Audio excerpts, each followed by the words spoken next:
नमस्कार साथीहरू, म कुमार। आज तपाईहरुलाई क्रोएसियाको एकदमै रमाइलो डे ट्रिपमा स्वागत गर्दछु। आज हामी जास्ट्रेबार्सको देखि रिएका र ओपाटियासम्मको यात्रा गर्दैछौँ।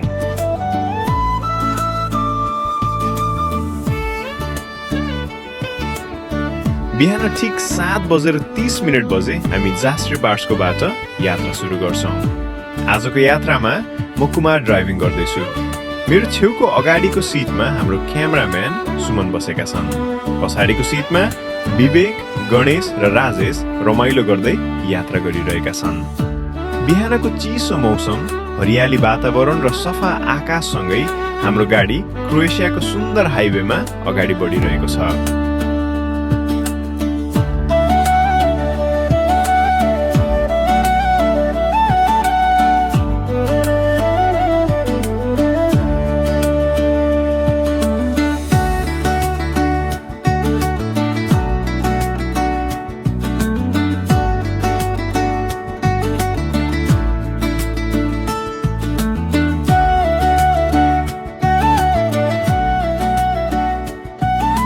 बाटोभरि हरिया जंगल, सुन्दर पहाड र प्राकृतिक दृश्यहरूले यात्रालाई झन रमाइलो बनाइरहेका छन्। हामी A1 मोटरवे हुँदै अगाडि बढ्छौँ। बाटोमा पर्ने विशाल पुलहरू, अग्ला पहाडहरू र ठूला ठूला टनेलहरू साँच्चीकै अद्भुत देखिन्छन्। सुमनले क्यामेरामा यी सबै दृश्यहरू कैद गरिरहेका छन्।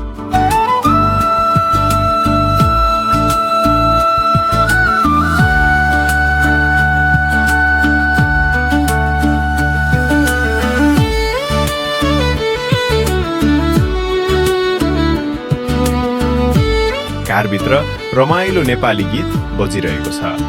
विवेक, गणेश र राजेशले यात्रालाई अझ मनोरञ्जनपूर्ण बनाइरहेका छन्। बाटोभरि हाँसो, रमाइलो र सुन्दर दृश्यहरूको आनन्द लिँदै हामी रिएकातर्फ अगाडि बढिरहेका छौँ।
करिब बिहान 9:10 बजे हामी रिएकाको प्रसिद्ध ट्रासाट क्यासल पुग्छौँ।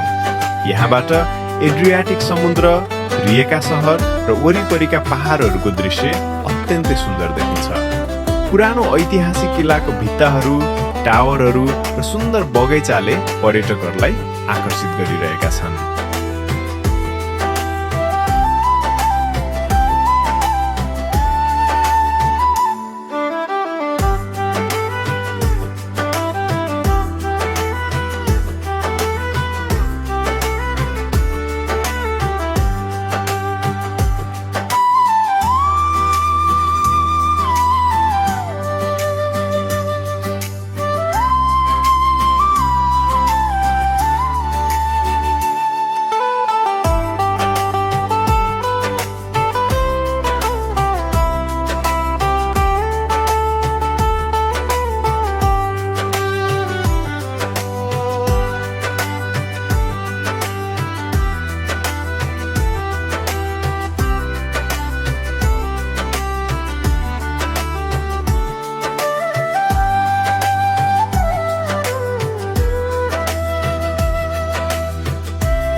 सुमनले माथिबाट देखिने सम्पूर्ण रिएकाको दृश्य ड्रोन जस्तै एंगलबाट क्यामेरामा कैद गरिरहेका छन्।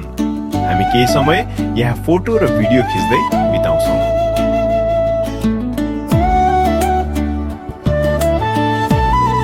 समुद्र सतहबाट करिब 138 मिटर उचाइमा रहेको यो ऐतिहासिक किल्लाबाट सम्पूर्ण रिएका सहर, एड्रियाटिक समुद्र र वरिपरिका हरिया पहाडहरूको अविश्वसनीय दृश्य देख्न सकिन्छ। साथीहरू, यो केवल एउटा पर्यटकीय स्थल मात्र होइन, क्रोएसियाको महत्त्वपूर्ण ऐतिहासिक सम्पदा मध्ये एक हो। इतिहास अनुसार ट्रासाट क्षेत्र हजारौं वर्षदेखि रणनीतिक दृष्टिले महत्त्वपूर्ण मानिन्थ्यो। रोमन साम्राज्यको समयमा पनि यहाँ सुरक्षात्मक संरचनाहरू रहेको विश्वास गरिन्छ। पछि मध्ययुगीन समयमा करिब 13औं शताब्दीमा अहिले देखिने किल्लाको निर्माण गरिएको थियो। यस किल्लाको मुख्य उद्देश्य वरिपरिको क्षेत्रलाई शत्रुहरूको आक्रमणबाट जोगाउनु थियो। त्यस समयमा समुद्री व्यापार निकै महत्त्वपूर्ण थियो र रिएका क्षेत्रमा नियन्त्रण कायम राख्न यो स्थान अत्यन्तै उपयोगी मानिन्थ्यो। यहाँबाट समुद्र, सहर र वरिपरिका पहाडी क्षेत्रहरू सजिलै निगरानी गर्न सकिन्थ्यो।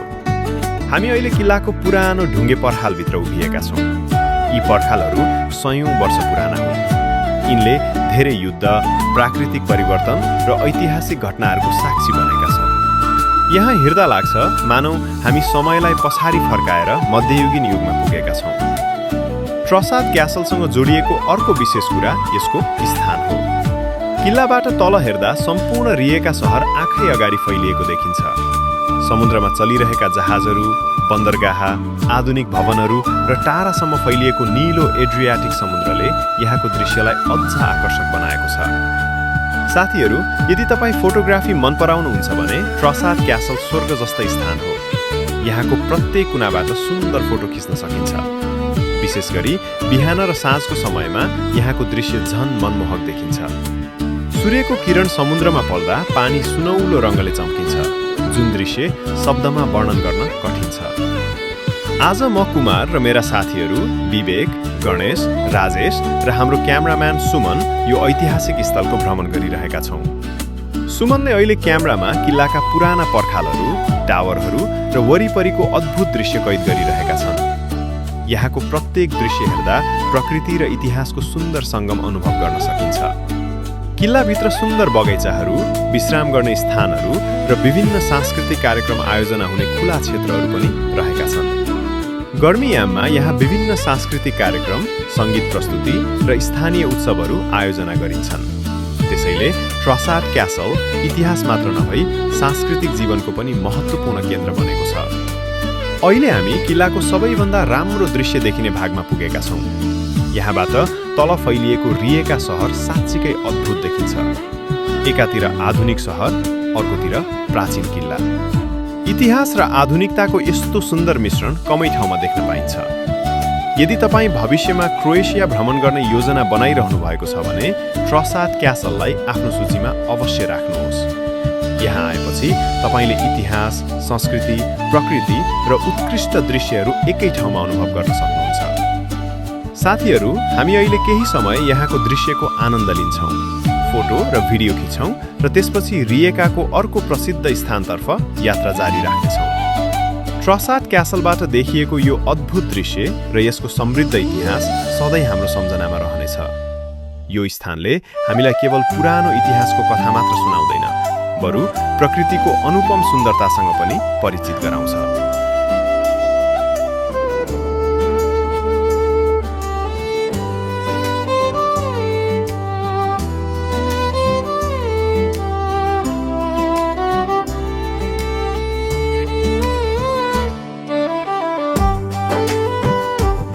त्यसपछि बिहान 10:30 बजे हामी रिएकाको मुटु मानिने कोर्जो पुग्छौँ। कोर्जो रिएकाको सबैभन्दा प्रसिद्ध पैदल मार्ग हो। यहाँ सुन्दर भवनहरू, क्याफेहरू, पसलहरू र रमाइलो वातावरण देख्न सकिन्छ। हामी केही समय हिँड्दै सहरको माहौल अनुभव गर्छौँ। दिउँसो 12 बजे हामी उपाटियातर्फ प्रस्थान गर्छौँ। केही मिनेटको रमाइलो ड्राइभ पछि हामी 12:30 बजे स्लाटिना बीच पुग्छौँ।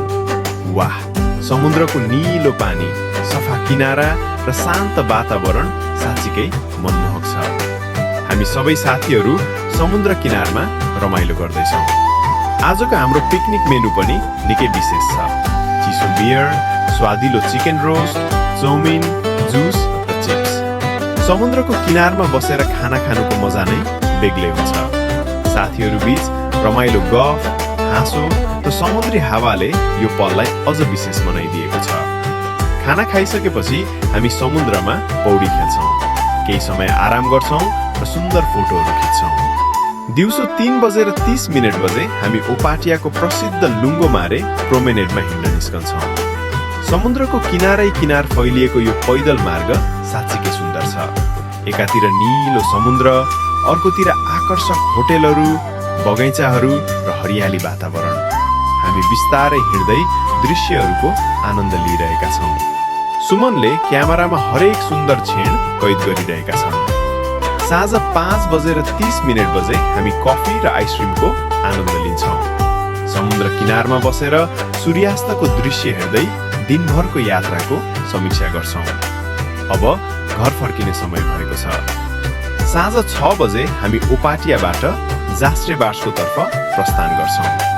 फर्किने क्रममा पनि पहाड, जङ्गल, पुल र टनेलहरूको दृश्यले यात्रालाई रमाइलो बनाइरहेको छ।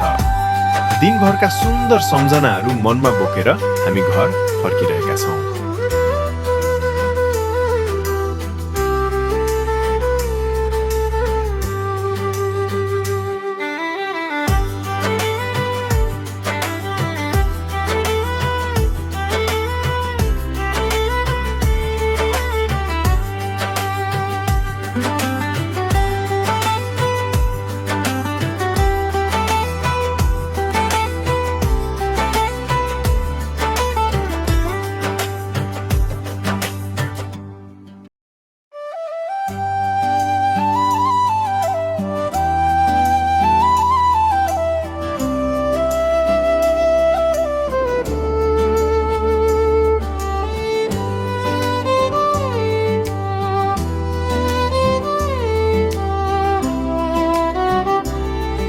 राति करिब 8देखि 8:30 बजेतिर हामी सुरक्षित रूपमा जास्ट्रेबार्समा पुग्छौँ। आजको यो यात्रा साँच्चीकै अविस्मरणीय रह्यो।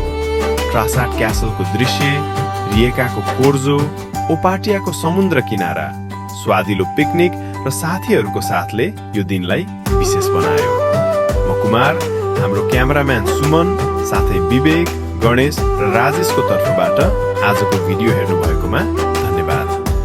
भिडियो मन परे लाइक, शेयर र च्यानल सब्स्क्राइब गर्न नभुल्नुहोस्।